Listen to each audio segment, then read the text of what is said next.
The life of a preacher's kid, also known as PKs, is not always easy. This is especially true if the preacher is a high-profile one. Take the case of Franklin Graham, for example.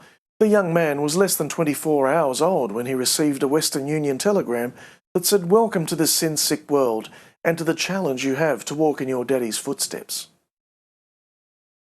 Graham Franklin is the son of television evangelist Billy Graham.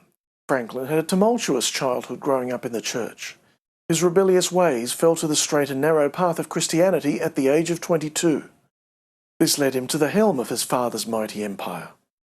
The now 60-year-old preacher recently gave an interview and said, "I love my parents, but there was a time when I couldn't let my parents live my life." Some PKs fall victim to the conflicting views of morality and their own identity. Not all of them fall into the church. Atheists Friedrich Nietzsche was the son of a Lutheran minister, and Condoleezza Rice was born to a Presbyterian minister. Others fall and fall hard. For example, no one knows for sure what issues led to the death of Pastor Rick Warren's 27-year-old son Matthew. Many speculate that the pressure of being a high-profile PK was a contributing factor. The problem is great enough that a support system has been put in place to help PKs cope with their life stresses. Preachers Kids International's stated goal is to help those that grew up in the parsonage by use of conferences and retreats. Son of infamous televangelists Jim and Tammy Faye Baker, Jay Baker can identify with what Matthew Warren and others may have been experiencing. Many are in a deep state of depression, driven by the pressure to conform and the freedom to be a child. Jay recently said that you start to feel like you're a prop because you know that behind the scenes mum and dad fought on the way to church. For many PKs, it is a struggle between rebellion and obedience. The Fox network has even created a reality show to capitalise on the situation. The show, airing on the Lifetime channel, is titled Preacher's Daughters. It chronicles the internal struggle teenage PKs experience when dealing with the opposing views of piety and promiscuity. The outwardly conservative Fox network has been criticised for the show's almost exclusive focus on the sexual temptation. Others who are critical of the network have stated that the show exploits teenage PK's social problems for dramatic effect.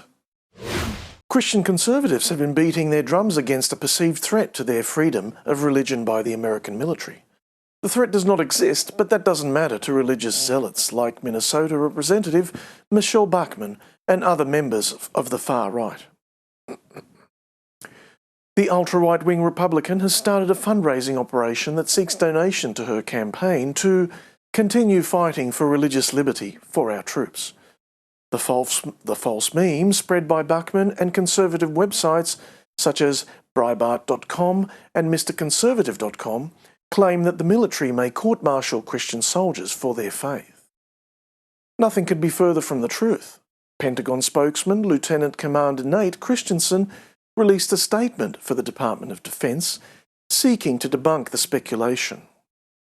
He stated that the US Department of Defense has never and will never single out a particular religious group for persecution or prosecution.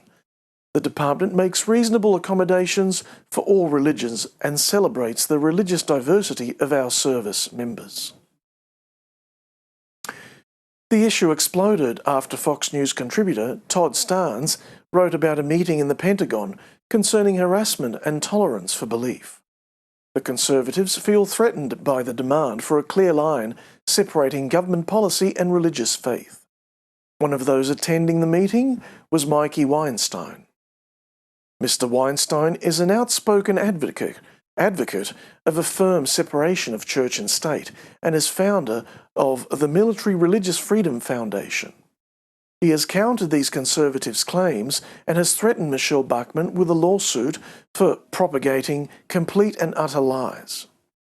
Recent years have seen the advancement of secular ideals, which has led the Pentagon to clarify and develop policies that better address neutrality. These policies frighten conservative Christians like Michelle Bachmann, who fail to understand the value of separating faith from government. The American military officially says it's okay to evangelize, but not okay to proselytise religion within the armed forces. Oddly enough, according to the dictionary, both of these words have the same meaning.